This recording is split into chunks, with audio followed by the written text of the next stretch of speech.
let's talk on why I started, why it came into a reality. What's the why behind that? Why did we start drinking at 12 years old? What was the purpose behind it? Lack of childhood? That's fine. I don't hold it against anybody. Everything makes sense today.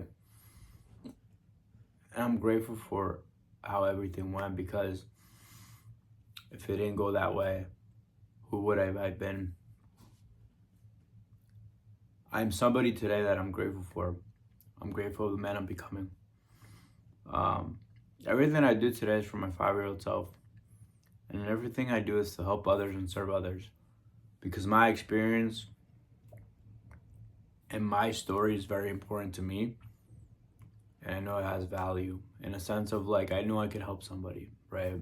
I was born in Central America. My dad came to the US at 3. My mom, my mom and I and my grandma from 3 to 7. Lived with both of them. And it was a beautiful time, beautiful experience in my life. And with that being said, there's a lot of times where some of the things that I remember the most from my childhood was just being really sheltered. My mom also being very protective.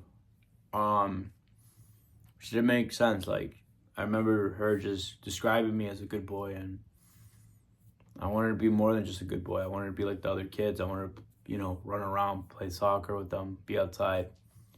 I was just in my backyard most of the time.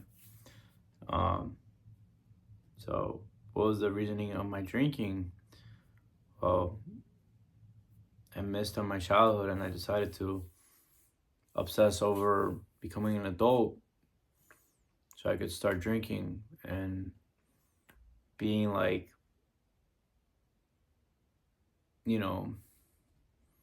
the people that I saw. Because, by the way, drinking is like a very profound thing in a Latino household. I always talk about this whenever I share my story because it is, and it's normal, but you are what you see. You become what you see as well, And I literally just became who I was, or I became what I saw around me. And like that was just a part of, family parties, people drank. And, uncles, cousins, younger cousins, the ones that look cool. I wanted to just be like them. I remember there was an entrepreneur that said, normally your influencers are your uncles, your family members. You are what you see. Mind you, I have a beautiful family and I'm so grateful for the family that I have. Like today, for example, I went fishing with my uncle. We had an amazing time. We fished for almost 10 hours. We didn't catch anything, but it's not about catching fish. It was about the time that I was able to spend with him. The experience that I had with him was dope. You know what I mean? So I'm grateful that I'm able to do all these things today. I wouldn't want it any other way. But I'm also grateful that I'm able to create this video, and I'm grateful that I'm able to share my story. But yeah, like that was just like, wanting to experience something else. I also grew up Catholic. I remember just like going to church all the time, and that was something that like I didn't like because it was already so like, I feel like my childhood was so boring, like thinking about it right now, it was super boring. So 12 I started drinking, smoking cigarettes, but I had this inner desire to like also, because I remember like, not feeling comfortable with my outer shelf, and having like man boobs, and I'm like, damn, bro, like I gotta do something about it. So I started working out too. So I would run a lot every weekend, but I was drinking all the time, smoking. I got into certain situations where like kids would ask me like, yo, like, cause like a lot of kids like I went to school with found out about my, about what I was doing. I was on my goonery, and like, how do you drink? Like, how do you smoke and run so much? I was a runner. I'm like, I don't know. I'm just, it'll get in my head. I'm like, I'm just nice at it, right? And yeah, that was like my teens, getting drunk and also working out, trying out different sports. I didn't really play any sports like in Honduras. Like in Honduras, I was put in soccer and I got made fun of. Like I wanted to play soccer, but I got made fun of by some kids. I get bullied so much in Central America because of my red hair. Or I was also like a very shy kid, very timid. But I remember getting fun of it. I'm like to my mom, I was like, I don't want to go back. I just hated those kids, man. I didn't know how to really interact with conflict. And I think like just being around women as a little kid, like I don't think that really helped me a whole lot in developing my masculine side. I developed more of my feminine side as a little kid. That's why I grew up to be very emotional. Just at like 12 years old, like started drinking and everything. I also got diagnosed with bipolar and depression and like so much BS, And today, like I can share on that. It's like I'm none of those things. I mean, like I've been sober for 6 years today. I'm grateful that I'm at where I'm at, but the most important thing is knowing where it started, knowing where it took me, and knowing where I'm at today. And it took me to places where it was very dark, places that I would never want to go back to. But I'm grateful that I went through these experiences, because if it wasn't for these experiences, I wouldn't be where I'm at mentally today. But yeah, I got sober at 20, and I didn't get sober for like a spiritual experience. Actually, what helped me to get sober was just like going to the gym. I care so much about the gym, looking in better shape. I care more about the outside appearance than anything. It was always about validation. Even like, one of the things that I talked about in the beginning of when I started creating content was the outside validation over everything. I didn't care about the inner self. I didn't care about any of that, I just wanted to feel accepted. I just wanted to feel loved. And where did that lack of love come from? Not feeling loved enough by the women in my life as a little kid growing up. My mom was working all the time. My mom was always busy. And whenever I did get like attention from her, it was like tough love. But as a little kid, I didn't understand it, Which today I do. And I'm grateful that she was the way that she was for me because, she needed to be that way. I was, if she gave me any if she babied me in a way where like I got given everything that I ever wanted. Like life was good, like I had a beautiful life. I had a beautiful childhood, like in a sense of like if I needed, like there was always food on the table.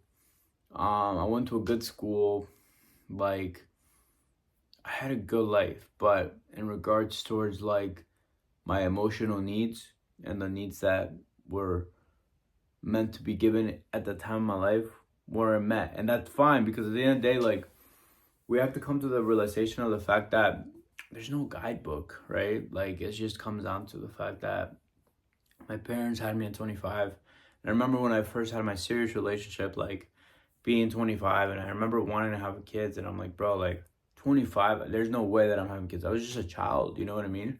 So looking back at it, like my parents were just kids too, and things happen.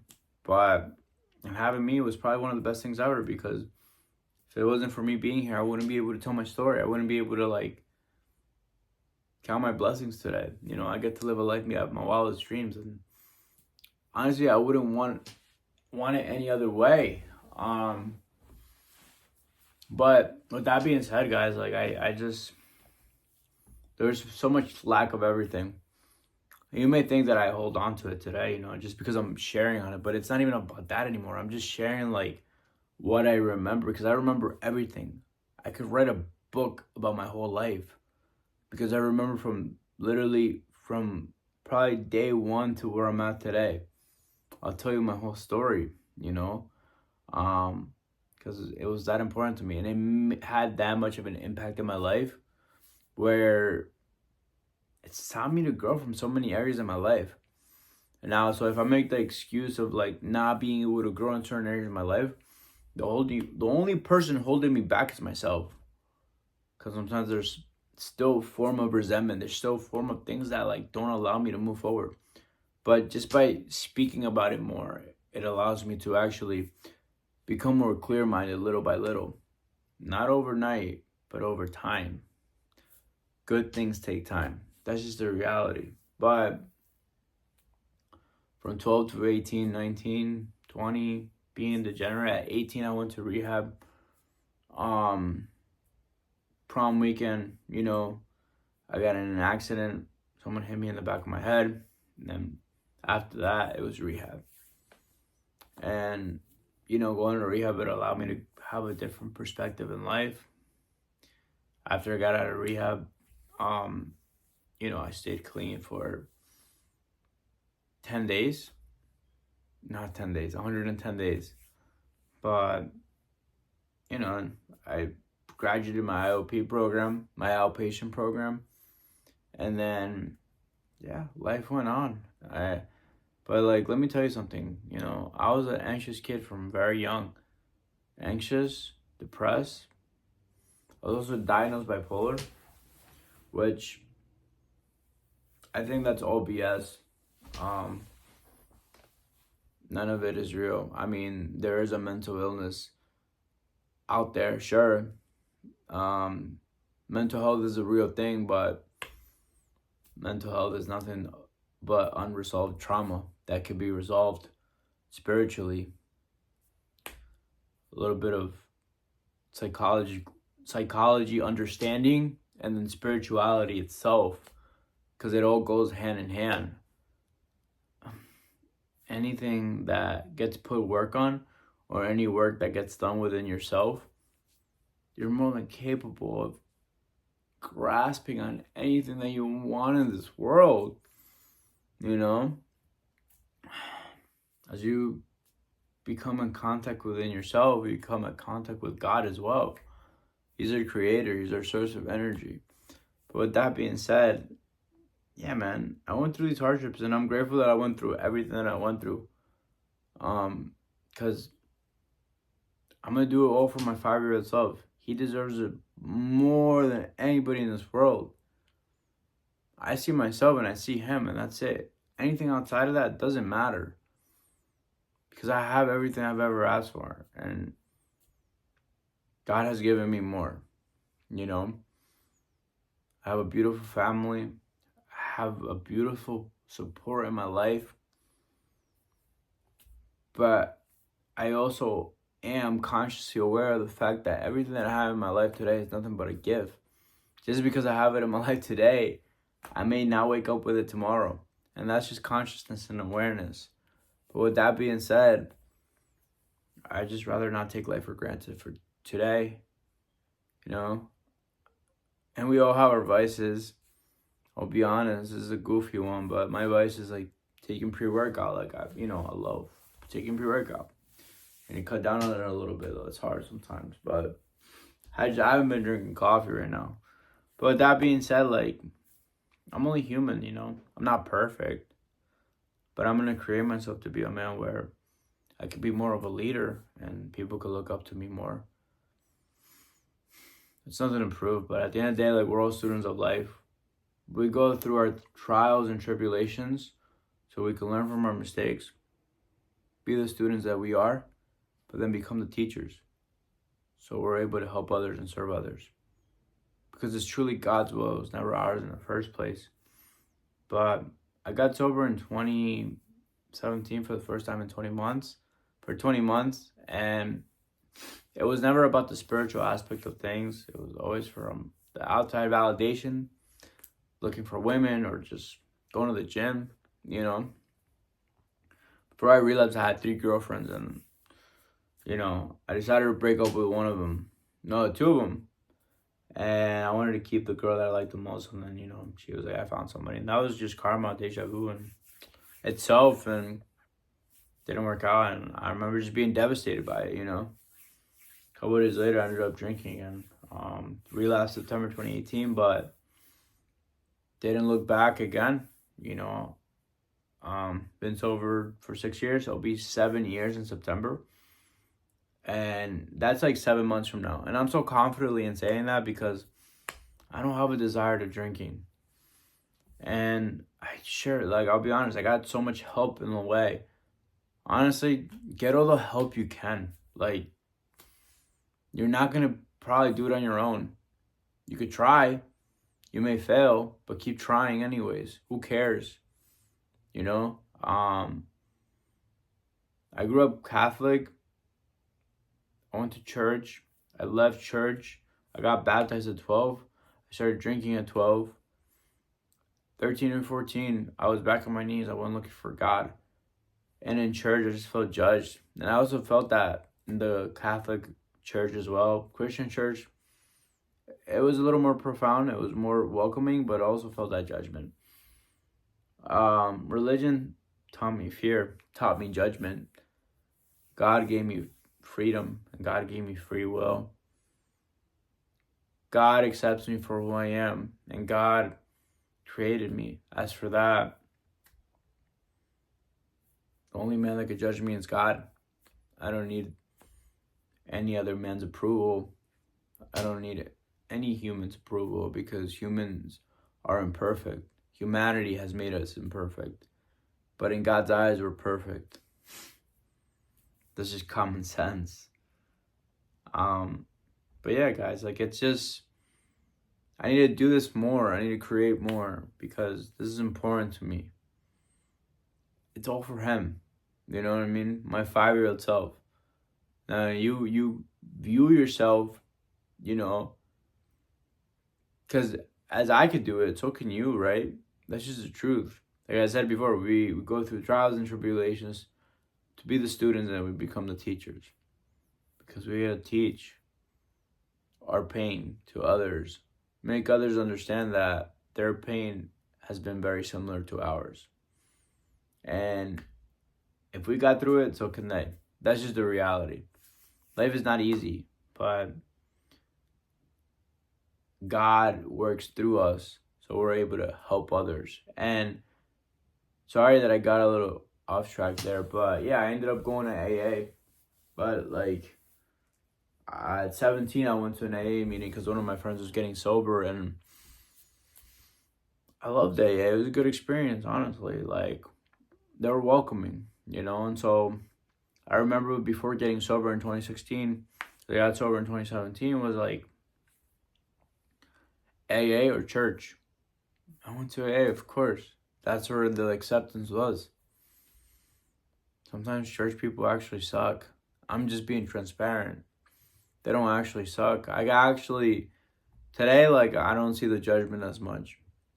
But truth is, I was able to see the judgment more then because I would always just judge myself. I came to the self-realization that I'm my own worst critic sometimes. That's just human, But with that being said, guys, I live a life beyond my wildest dreams. And just because I've gone to AA, I haven't followed AA by step 1 to step 12. No, to the T. I'm so different than most people in the program. I just been fortunate to travel in the U.S. a lot. I go to Texas, Florida, California, road trips. Everything that I've experienced in life has taught me so much. So be consciously aware of everything that happens in your life. There's always a lesson. And perspective over everything. Mindset over everything. Be consciously aware of every teaching in your life. And the world is freaking yours, guys. The answers are right there in front of you. The answers are literally within, not outside of you sometimes. And that's the answers being right there in front of you. But just because I'm telling you all these things, guys, doesn't mean I have it figured out. I'm still trying to figure out, just like everybody else. Once you come to the self-realization of the fact that everyone's trying to figure it out, that makes you 1%. That just makes you part of that 1% crowd. But yeah, man, if you're going through addiction, whatever it may be, just know that if I was able to do it, so can you. You can do whatever your heart desires. And listen, just because I feel that way today, there was a point in my life where I couldn't even believe that myself. Anything that my heart desires, I had such a poor mindset. Now, to me, the sky is the limit. Honestly, you can't even touch the sky. There's no limit. We can do whatever we want. This story was all over the place, but I'm excited to post this one.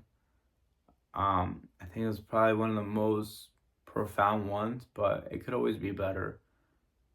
Like I said it before in my couple videos in the past, the more I tell my story, the more profound it's going to be, the better it's going to be. But that's enough out of me, guys. I love you all, and I'll see you guys on the flip side.